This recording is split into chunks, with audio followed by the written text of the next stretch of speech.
is very detailed information about what she says Sean Combs was having her participate in. And these are those freak-offs and how he would be providing her with drugs, suggesting that she take the drugs. And then she said she wanted to take the drugs for every single freak-off in order to disassociate with what was taking place. She said on the stand that she hated participating in these freak-offs. So this morning, what we've been seeing so far is this playing of the freak-off. So we cannot see this, but the jurors have a privacy screen on their monitor, so they're able to see some videos as well as some still images that the government has focused on in regard to these freak-offs. For the testimony, because we do not have cameras inside a federal courtroom, we're bringing it to you and giving you some quotes from what's said inside while Cassie has been on the stand. So she has been talking about how she was detailing how Combs would recover after the freak-offs. They used IV fluids, massages, and chef-prepared meals. She also said that she depended on opiates to make her feel numb and added she had an ongoing off and on addiction to some of the drugs. So some of the testimony that she has been providing so far, she was also detailing her declining health as a result of the frequent freak-offs. She had stomach issues as well as constant UTIs. Sometimes she had to participate in the freak-offs while infected. So we've heard this theme while she has been on the stand. She was also talking about how at times when she would be in the middle of her freak-offs, she might have to vomit, and then Sean Combs would still force her to participate in the freak-offs, even though she was very, very... 50 Cent wasted no time turning the situation into public spectacle, treating it less like a serious legal matter and more like a comedy routine. He flooded the internet with jokes, nicknaming Diddy Fruit Pop, ridiculing his hotel setup, and claiming the trial was more entertaining than anything currently streaming on Netflix. He even posted screenshots of alleged text messages, adding clown emojis and throwing shade by questioning whether Jay-Z still wanted to associate with him. So as you know, the Diddy trial started today, and Cassie hit the stage, and 50 Cent could not control himself. Now, you know 50 Cent and Diddy have been enemies for the longest, and 50 Cent finds every reason to poke at Diddy. But today, he got so much ammo, it don't make no sense. So, 50 Cent just posted a picture of Sean Diddy Combs' jewelry selection. It's a bunch of hymns. And he wrote the caption, "I'm not sure if this is fair, but don't worry, be happy." He's a fool. 50, you out of control for that. Then he goes on and posts this picture. "Your Honor, this theory of Cassie kicking Diddy's ass, I'm not buying it." Yo, he's AIing pictures of himself in the court. That's crazy. He also decided to hit him with this. Yo, this guy's out of control. "Diddy said in your mouth, shaking my head." Yo, Diddy. You gotta. Then he gonna post this. "Down on your luck? Not feeling good today? Well, look at the bright side. You could be Diddy. Chin up." So 50 Cent he has unlimited ammunition now, especially considering the fact that this trial might go on for who. No one knows how long this will drag on, but here's the reality beneath the jokes. This trial is deeply unsettling. Cassie testified about being filmed, degraded, and exploited in ways that strip the humor right out of the headlines. And while 50 Cent appears to be mocking Diddy, what he's really doing is tearing into the entire industry. The silence, the fake alliances, the performative loyalty disguised as love. This isn't celebrity gossip anymore. It's a reckoning. And Cass's testimony is exposing some genuinely disturbing truths that can't be laughed away. Because the idea on the defense side is to say that Cassie Ventura was not coerced into these sexual encounters with male prostitutes under threat of violence or humiliation the way prosecutors describe, but was a willing, even eager participant in the swingers lifestyle that they say Sean Combs led. Aaron, there was also some pretty surprising testimony today about Combs's drug use, allegations that he was addicted to opiates and at one point overdosed. What did we learn? Well, this was part of the defense strategy, to concede that he's a drug user. Now, maybe the public didn't know the extent, but the defense was pretty frank that at one point he was addicted to opiates. At one point he flew to Mexico to try what Cassie Ventura called a plant medicine type remedy that's not legal in the United States, that the two together tried just about every drug, MDMA, ecstasy, ketamine, that the night of the now infamous freak-off in 2016 in the Los Angeles Intercontinental Hotel, where an assault was then captured on video, that maybe Combs was high on a bad batch of MDMA. But the idea here, Eva, I think, was to say that the violence from Combs was not to coerce Cassie Ventura into sex. It was the result of drugs, or, in another aspect, was the result of jealousy and her infidelity, because we also heard today, Eva, about her dating Kid Cudi and about her dating the actor Michael B. Jordan, and how that led to some pretty scary arguments, as Ventura put it, with Diddy built his empire on control, mystique, and influence, and now that facade is unraveling in real time, not just in the courtroom, but across headlines and even 50 Cent's Instagram.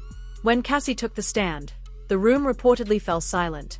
No spectacle. No distractions, just her voice, calm, deliberate, and devastating. She described being drugged, trafficked, and coerced into disturbing role-playing encounters with strangers, all while Diddy remained present, watching from the shadows. And star witness taking the stand, but it was more than that.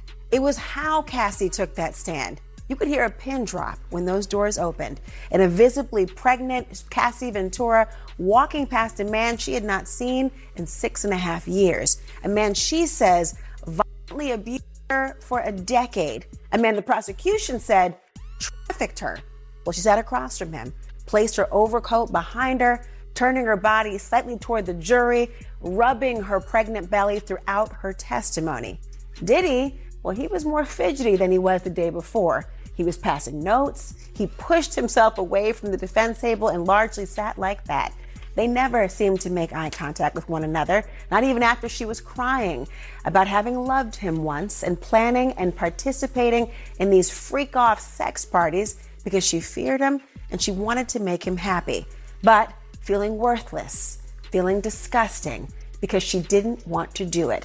Now, with each moment, the testimony became more and more graphic. Her delivery, though, it never changed.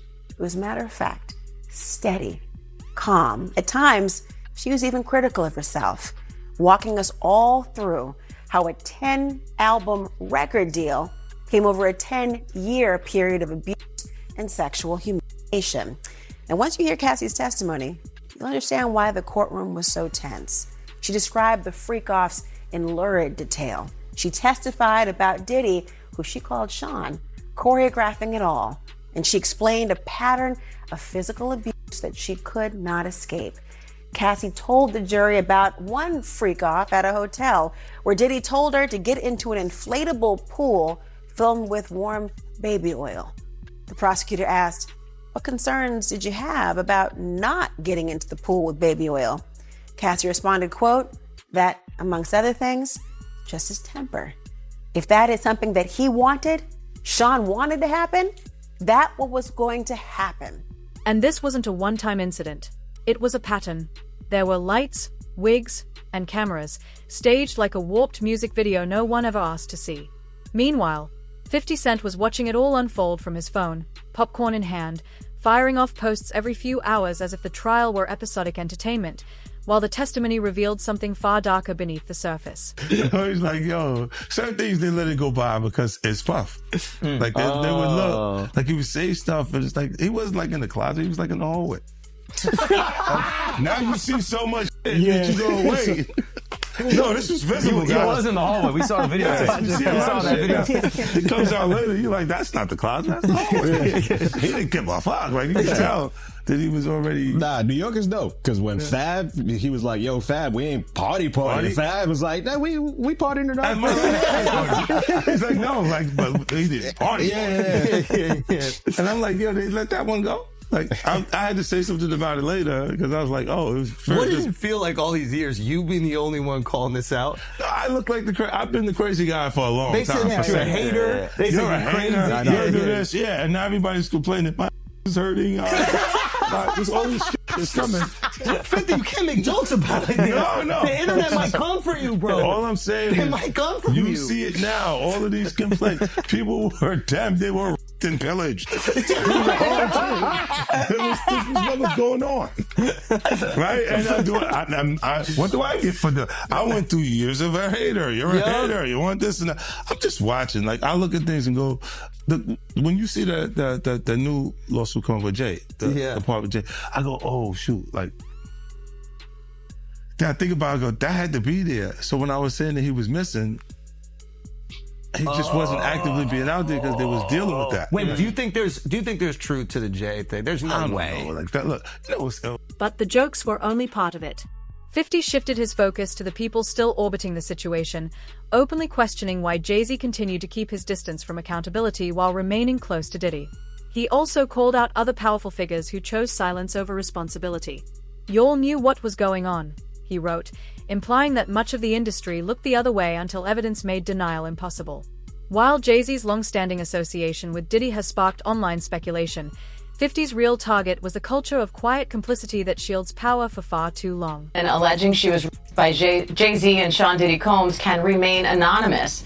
The woman says both men raped her at a party when she was 13 years old. Jay-Z's legal team had fought to get the case dismissed, arguing his accuser should have to reveal her name, but the judge disagreed. ABC's Morgan Norwood has the latest. A legal victory for the woman who is suing Jay-Z for allegedly raping her when she was 13.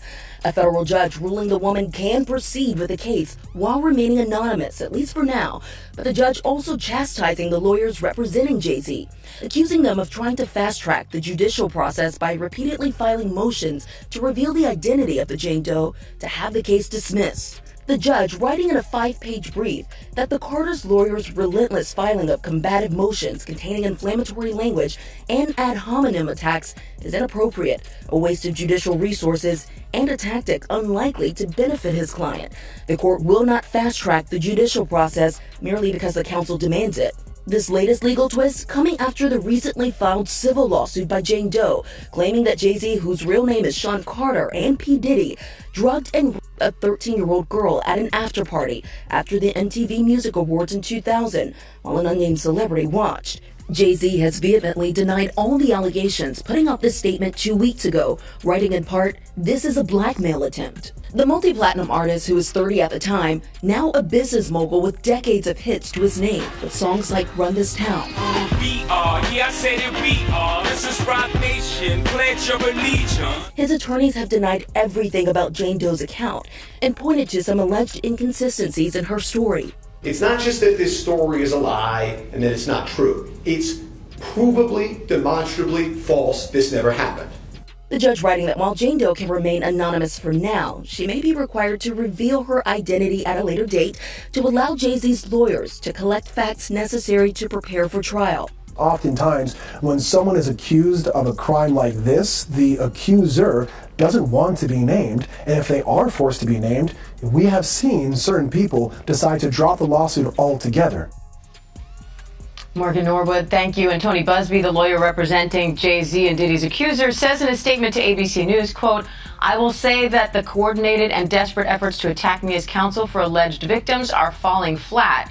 We won't be bullied or intimidated." And we did reach out to Jay-Z. The most striking part? Diddy hasn't responded. Not a single post, not a whisper. He sits in court, arms crossed, while the world turns up the heat and 50 grabs the spotlight. Each day peels back another layer of the story.